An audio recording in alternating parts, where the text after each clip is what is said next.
Hello, welcome guys. Today in this video gonna to show you how to tap this symbol in MS Word. So very easy.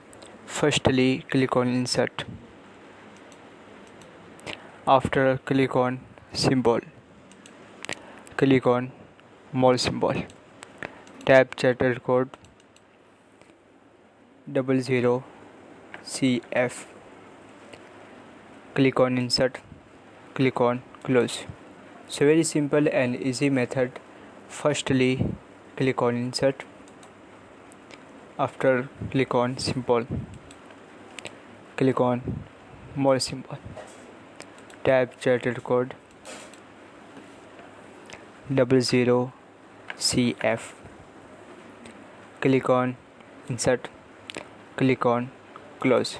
So this is very simple and easy method. Thank you for watching my video. Please subscribe my channel.